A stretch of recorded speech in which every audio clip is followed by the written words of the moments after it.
عن ابی ہریرہ رضی اللہ تعالیٰ عنہ قال قال رسول اللہ صلی اللہ علیہ وسلم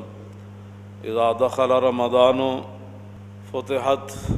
ابواب السماء وفی روایت فتحت ابواب الجنت وغلقت ابواب جہنم وسلسلت الشیاطین وفی روایت فتحت ابواب الرحمہ۔ حضرت ابو ہریرہ کہتے ہیں کہ نبی علیہ الصلوۃ والسلام نے فرمایا کہ جب رمضان المبارک داخل ہوتا ہے یعنی شروع ہوتا ہے تو پھر آسمان کے دروازے کھول دیے جاتے ہیں،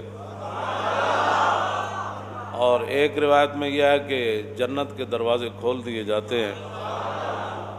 اور جہنم کے دروازے بند کر دیے جاتے ہیں، وسلسلت الشیاطین اور شیطانوں کو جکڑ دیا جاتا ہے، اور ایک روایت میں یہ ہے کہ رحمت کے دروازے کھول دیے جاتے ہیں۔ عن سہل بن سعد قال قال رسول اللہ صلی اللہ تعالی علیہ وسلم فی الجنت ثمانیۃ ابواب منہا باب یسمى الریان لا يدخلہ الا الصائمون۔ نبی علیہ الصلوۃ والسلام نے فرمایا جنت کے 8 دروازے ہیں، ان میں سے ایک دروازے کا نام ریان ہے، تو فرمایا اس سے صرف روزے دار داخل ہوں گے۔ عن ابی ہریرہ رضی اللہ تعالیٰ عنہ قال قال رسول اللہ صلی اللہ تعالیٰ علیہ وسلم من صام رمضان ایمانا واحتسابا غفر له ما تقدم من ذنبه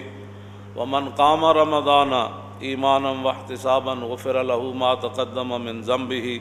ومن قام لیلۃ القدر ایمانا واحتسابا غفر له ما تقدم من ذنبه۔ نبی علیہ الصلوۃ والسلام نے فرمایا، حضرت ابو ہریرہ راوی ہے، حضور نے فرمایا کہ جس بندے نے رمضان المبارک کے روزے رکھے ایمان اور ثواب کی نیت سے، ریا سے پاک ہو کر، ریاکاری نہیں تھی اس میں، تو اس کے سابقہ تمام گناہوں کو معاف کر دیا جاتا ہے۔ اور نبی علیہ الصلوۃ والسلام نے فرمایا کہ جس آدمی نے نماز تراویح پڑھی یعنی رمضان المبارک کی راتوں کو قیام کیا، تو حضور نے فرمایا کہ ایمان اور ثواب کی نیت سے غفر له ما تقدم من ذنبه، اس کے بھی تمام گناہوں کو معاف کر دیا جاتا ہے۔ اور نبی علیہ الصلوۃ والسلام نے فرمایا من قام لیلۃ القدر ایمانا واحتسابا، اور حضور نے فرمایا کہ جس نے لیلۃ القدر کی رات قیام کیا یعنی اس کو زندہ کیا اور ساری رات وہ اللہ کے سامنے کھڑا رہا ایمان اور ثواب کی نیت سے، تو حضور نے فرمایا اس کے گناہوں کو بھی معاف کر دیا جاتا ہے۔ جو نبی علیہ الصلوۃ والسلام مبارک تقریر فرماتے تھے نا، انس بن مالک کہتے ہیں کہ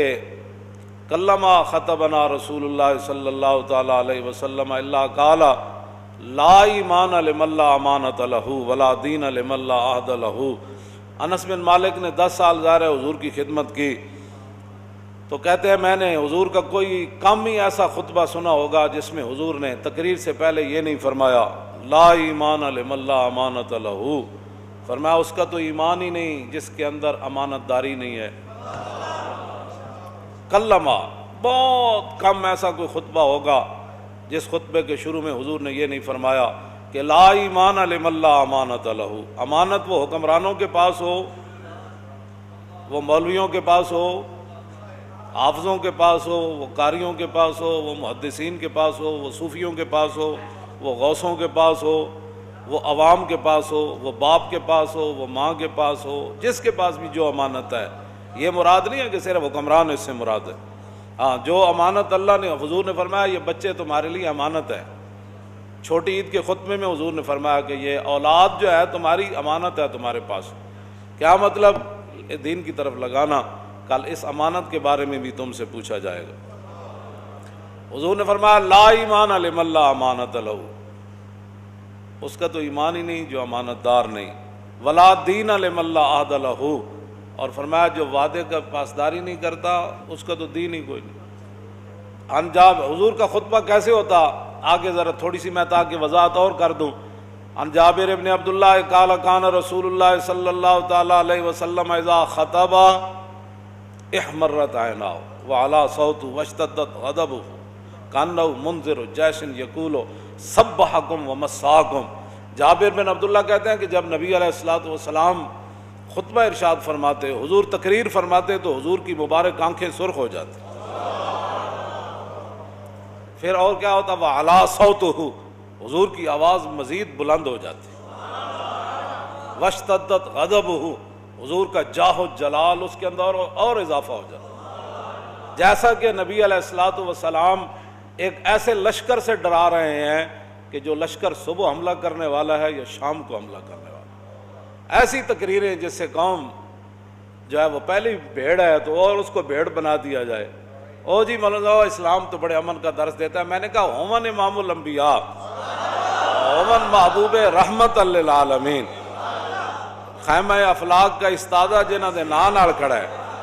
تے او تقریر فرمان تے انہاں دی مبارک اکھاں سن۔ مولانا تھوڑی امن سے بات کریں، آپ کو پتہ نہیں ہے اسلام امن کا درس دیتا ہے۔ میں کہو جنہاں دین دیتا انہاں دیاں تو اکھاں سرخ ہو جاندیاں تھا،